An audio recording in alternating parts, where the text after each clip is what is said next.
Still on the search of that one true love? On the limbo in this crazy world of dating, marriage, relationships? Well, listen to the Golden State Media Concepts Relationship Podcast, your one-stop podcast for everything about relationships.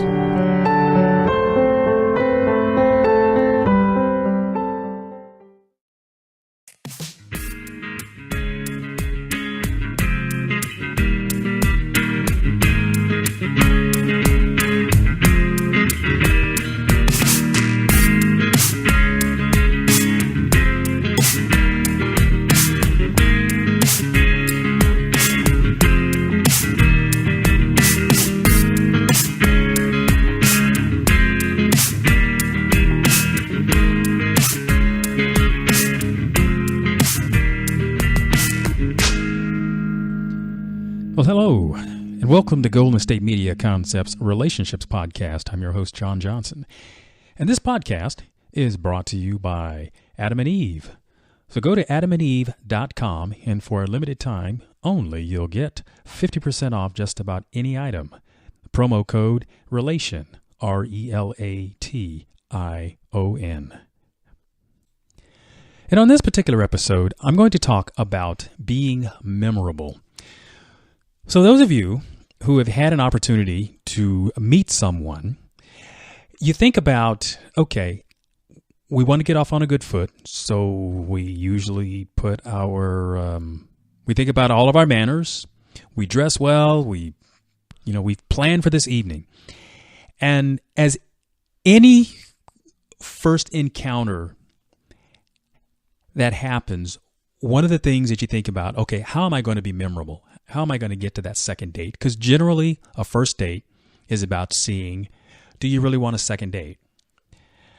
And something that I have discovered, having numerous conversations with people, one of the things that's real indicative of whether there's going to be a second date has to do with, I believe, your level of empathy. That is, being able to feel what your partner is feeling. So if you've grown up learning how to communicate feelings, learning how to understand what's coming across from another person and share that, then what winds up happening is the other person that you're talking to gets the idea that you really do care about them. Because see, think about this. When you have that first date, usually you're out to try to make a good impression. So we wear the good cologne, we wear the nice clothes, we clean the car. We do all of these things to put out a good appearance. But the other thing that's important is, what's your personality like? And it's in these kinds of exchanges where one learns about you. So here, I'm going to play the role of a guy because I'm a guy. And something that guys like to do is when they're talking to a woman, they like to share their accomplishments. And the idea behind that is because they're trying to impress upon the woman their value. Because it's one of those things where the old idea of, is the guy a good provider? Can he take care of his mate? And I mean, it may be a bit old-fashioned to think of it that way, but just understand the idea. And when you're communicating, obviously you can switch the roles. You can reverse the gender and decide from which position you want to be. But here's something that I've heard from a lot of women, is that when guys talk to them, they tell them about all of their accomplishments, and it comes off as being very boring. What I find really helps in those first few minutes of meeting someone is, guys, ask the woman questions about herself. Whether it's her accomplishments, it's the idea about drawing her out and finding out about her, learning something about her, that what makes her tick, what makes her interesting. And invariably, you will discover something that I think is very important. You can learn about whether that person really is capable of sharing, Because in the conversation, it usually becomes reciprocal. As a guy, you will find opportunities to be able to sprinkle things in about your accomplishments, about your family dynamic, a little bit about your history. And there usually are lots of opportunities throughout a conversation. And it becomes more interesting because it's not just a monologue about you. It's about the date, the person you're meeting, and giving them opportunities to share themselves. And the reason I like this is because when you get involved with someone, learning the nuances to that individual, to that other person, gives you a lot of information as to obviously their likes and dislikes. And you definitely want to stay out of the weeds with this. You don't want to get off into some areas, let's say, for example, if you're politics or religion, and you could say some things that might be fairly offensive. Just having a conversation. You may not even mean those kinds of things, but it could be the kinds of comments that lend someone to think ill of you because you may not come off as being very sensitive. So if you ask the other person about themselves, you can learn a great deal about what their likes and dislikes are. And finally, when they begin to ask questions about you, you learn something about their nurturing ability. Because it becomes one of those things where it's an exchange as opposed to, again, being a monologue. So guys, if you're just constantly talking about sports and about your sports car and that you go to the gym and all of these things, they all seem to be very superfluous. But if you're engaged in a conversation in which you're asking about the other person, then here's where the empathy comes in. Because you can imagine how good it feels if someone were to ask you questions about yourself. Interesting questions. It draws you in and you stay engaged. And what you find, it's not necessarily about how attractive the person is on the outside. This is part of the character that you see developing in another individual. And then you can begin to gauge whether this is someone you want to spend a lot of time with. See, this gets you to the second date when you can show that kind of maturity, because that's what's interesting. That's long lasting. And it definitely gives you bricks in the foundation that you can live with. It's granted, anytime that there's a beginning in a relationship, we kind of like to call it the honeymoon phase. People are happy, they're giddy, they want to see each other. But if you don't know how to be nurturing, then you're going to struggle with this. And I suggest you get some practice. It's something as simple as just paying a compliment without necessarily expecting something in return. Just being nice to people, and you will see the reaction that you can get. So you take that same sort of energy, that lightness, that interest in someone else, and you find out how easy you can make someone else's day, how special. Walk up to them and say, hey, you're a nice person. And, we tend to remember people on both ends of the spectrum, the ones who are really nice and the ones who really aren't nice. And when you see some person who is doing a very generous deed or gesture for someone, and say, hey, I think that's great. People like to be acknowledged. People like to be recognized for the things that they do. So that's sort of the mindset, that's sort of the philosophy around that. And that helps you be memorable in someone else. Because think about it. In the dating world, there are lots of opportunities, and we meet people all the time. And remember what I said about both ends of the spectrum. If you're that individual who is asking the questions and showing an interest, you're going to be memorable. You're going to get that second date. So give that a thought. Hey, are you looking to spice things up in the bedroom? Been fantasizing about your lover with an adventurous new toy or adult movie? Well, here's an offer you won't be able to resist. Look, go to adamandeve.com, and for a limited time only, you'll get 50% off just about any item. But that's not all. Oh no. When you select your one item at 50% off, you'll also receive 3 free adult DVDs for a little inspiration, plus a free gift so sensual we can't mention it on the podcast. And to top it all off, they will even throw in free shipping on your entire order. And no, they're not kidding. So check out adamandeve.com today for this special offer and get 50% off one item when you type RELATION, RELATION, for the offer code upon checkout. And when you do, you'll get 3 free DVDs, a free extra gift, and free shipping. Just use offer code RELATION, RELATION, at adamandeve.com. That's RELATION at adamandeve.com.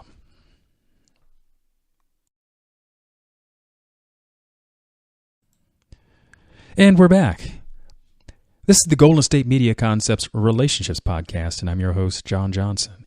And in the first segment, I was talking about how to be memorable and using empathy, which helps you understand where somebody else is and gives you some tools in learning how to draw someone else out, meaning get them to share with you their feelings, their thoughts, and that will definitely make you memorable.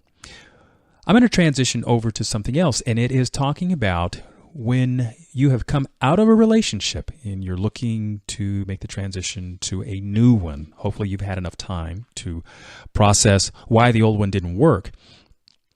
And giving yourself time to learn from your past mistakes is important in terms of moving forward. Now, some people like to journal, and there could be a lot of information there. When you look at your timeline, especially as a relationship starts to decline, you're communicating your feelings, you're notating that in your journal. Some people just have a great memory for remembering how things just went downhill. But what I want you to focus on is about how you are going to improve yourself going forward. When a relationship ends, there could be a ton of reasons, but how it leaves you feeling, that's what I want to focus on at the moment. I mean, did the last one leave you feeling broken, confused, insulted, hurt, or did you walk away from it feeling like you accomplished something? And by that, I mean, sometimes you learn when you're around toxic people, you have to learn to set limits. And if that's something that you learned in that relationship, that's a very important thing to carry forward. So that's part of what I'm going to talk about next, learning how to set limits, learning how not to let someone else define who you are. Because what happens to some of us is when we get involved with another person, we tend to change. We become, a caterpillar, spins the cocoon and then it comes out a butterfly. Well, if you don't come out a butterfly, you come out something else. And it's about going into that relationship, which sort of cocoons you. It can mold you in ways, and that can be very helpful. But when it ends, it could leave you feeling battered and bruised. And one of the things that I like to suggest or would like to do is to say to someone, look, now is probably a good time to deal with some counseling, because there's how you perceive things went, how you interpreted things that were said to you. And if you're not really in a healthy place to understand those things, you could really go off on the deep end, because you could take something that someone said in the heat of anger and process that and try to own that.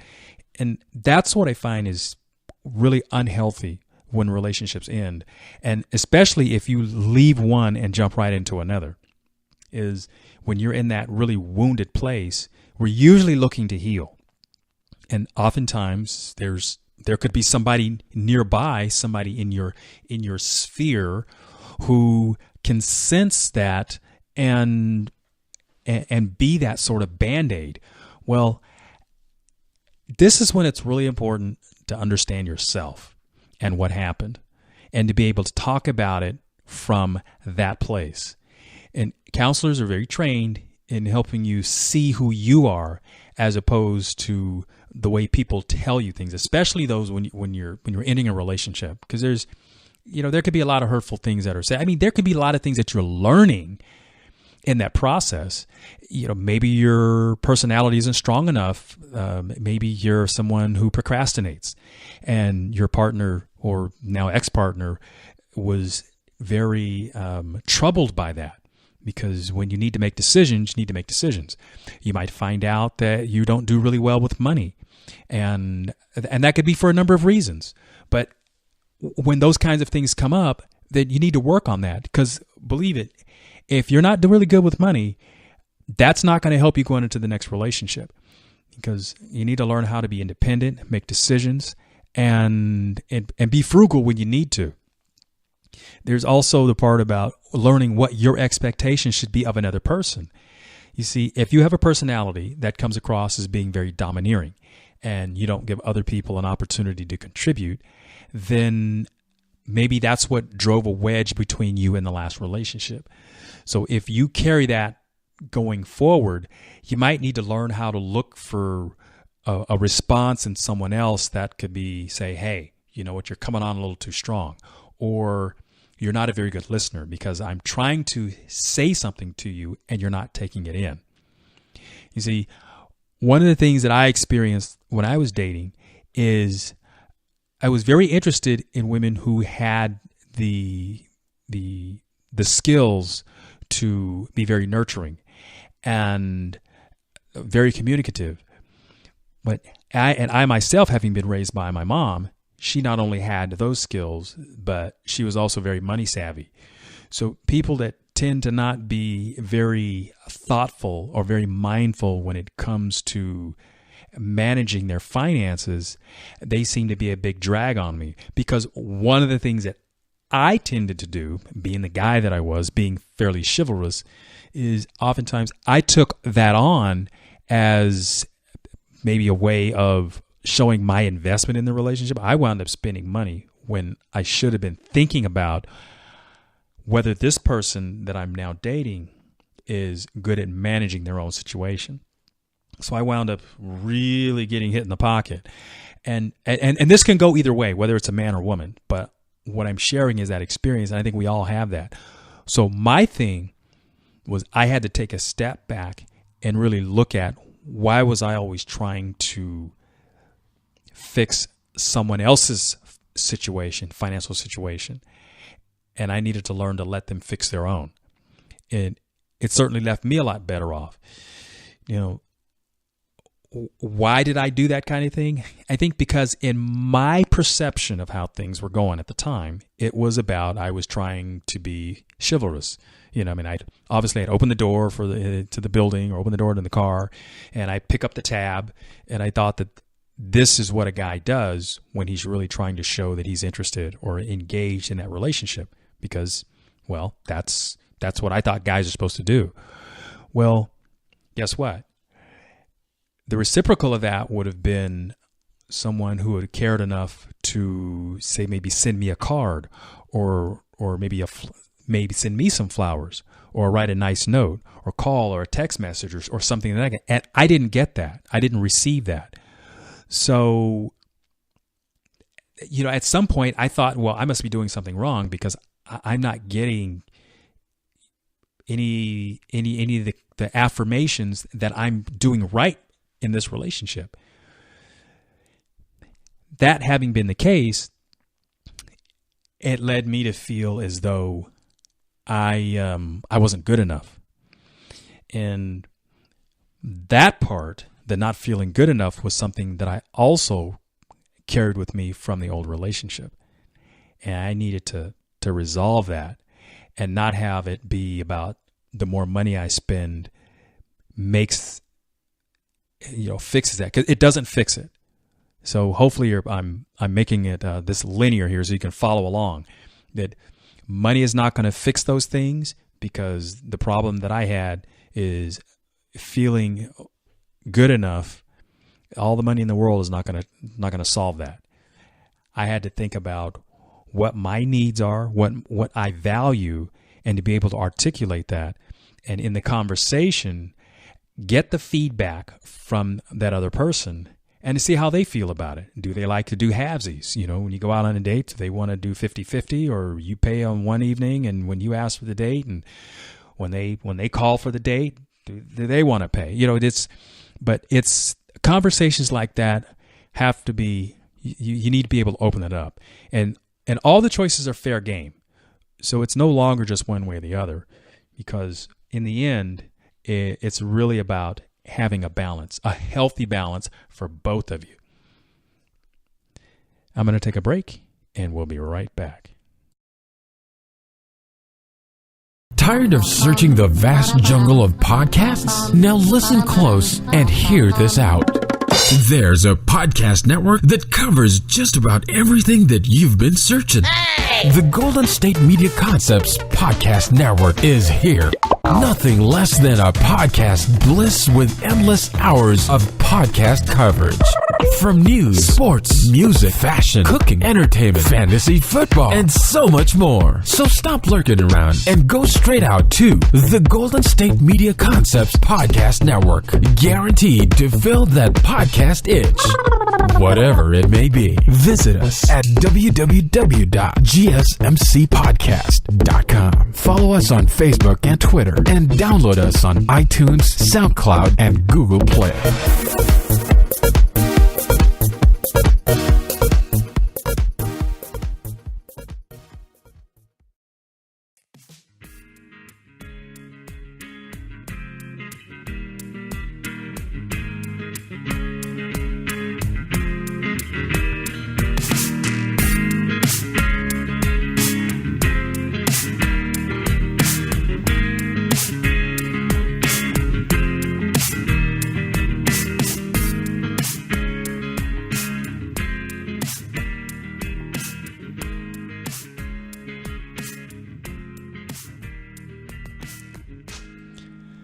Hello, and welcome to Golden State Media Concepts Relationships Podcast. I am your host, John Johnson, and I've been talking about being memorable. So one of the ways in which you can be memorable is understanding your partner or your potential partner's style of loving or of being loved. Do they like words of kindness, quality time, acts of service? So the words of kindness, I'm talking about affirmation, saying sweet, loving things, gifts, quality time, physical touch, and finding out about that, what they consider a love language for them is very, very important. You probably could tell them what makes you feel special. Is it when someone says nice words to you? Is it when someone comes by and gives you a little a love tap? Is it gifts? Are there acts of service, meaning nice little things that someone does for another person just to make them feel special? And it's interesting how we can relate to ourselves and know what those answers are. But you know what? If you feel like you have been trying to do something nice for your partner and you're just not getting the feedback that it's resonating, it's just not, it seems to be missing, what might be happening here is you're not really communicating to them in a way that resonates with them. And this means asking. When you can do that, when you can develop the kind of relationship where you can ask questions, because there's no, without prejudice, and that means if I ask you the question, it's not because I'm dumb, but it's really because I respect you and I want to know your answer. I don't want to fill in the blanks. I don't want to assume that I know everything.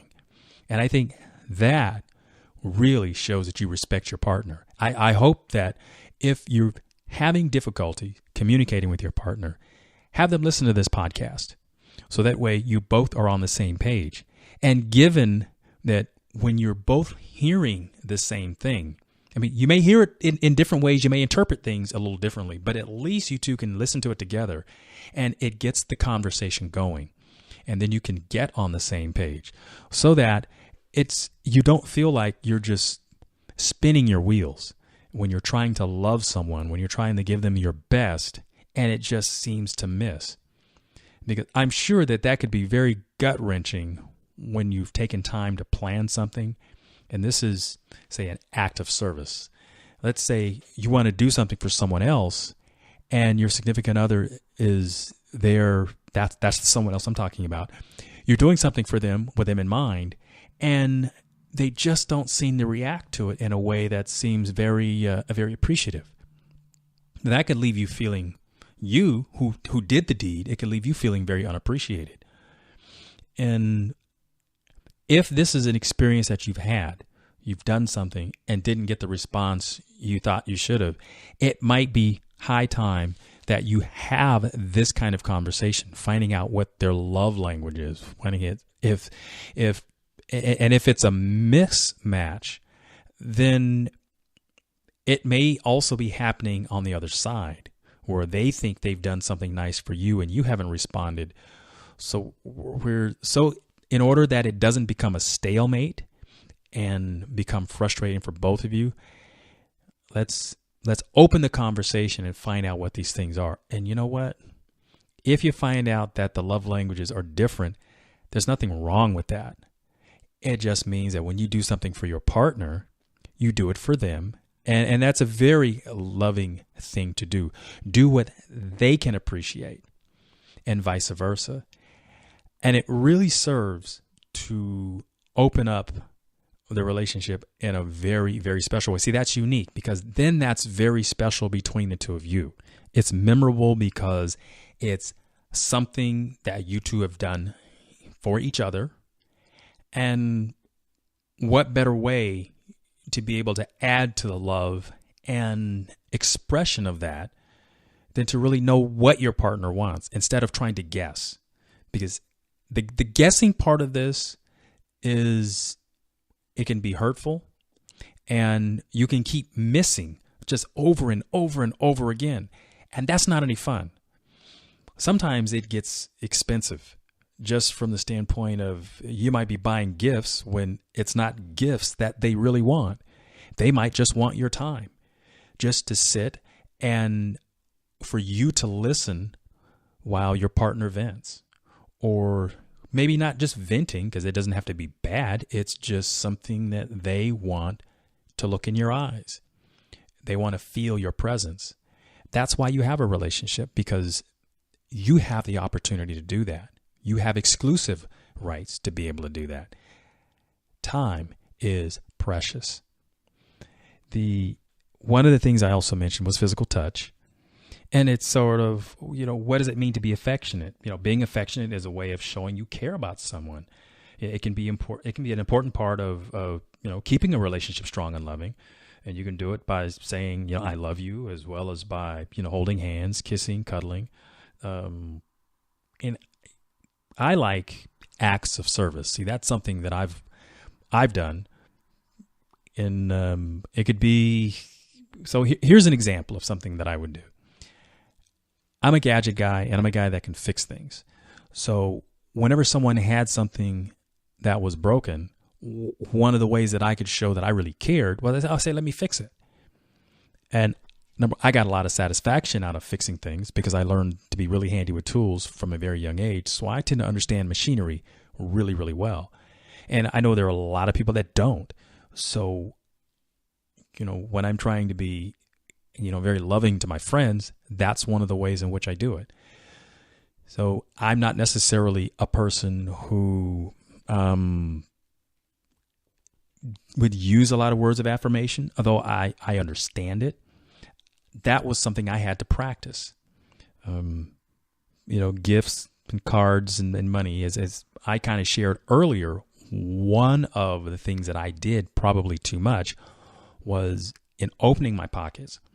So I had to learn to kind of pull back on that. And by doing so, my acts of service would replace that. And again, that only works for certain individuals. So by somebody knowing that's my way of giving love, that was an appreciation on both parts.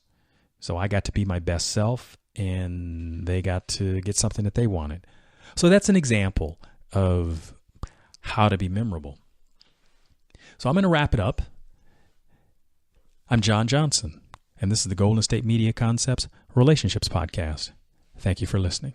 You've been listening to the Golden State Media Concepts Relationship Podcast, part of the Golden State Media Concepts Podcast Network. You can find this show and others like it at www.gsmcpodcast.com. Download our podcast on iTunes, Stitcher, SoundCloud, and Google Play. Just type in GSMC to find all the shows from the Golden State Media Concepts Podcast Network, from movies to music, from sports to entertainment, and even weird news. You can also follow us on Twitter and on Facebook. Thank you, and we hope you have enjoyed today's program.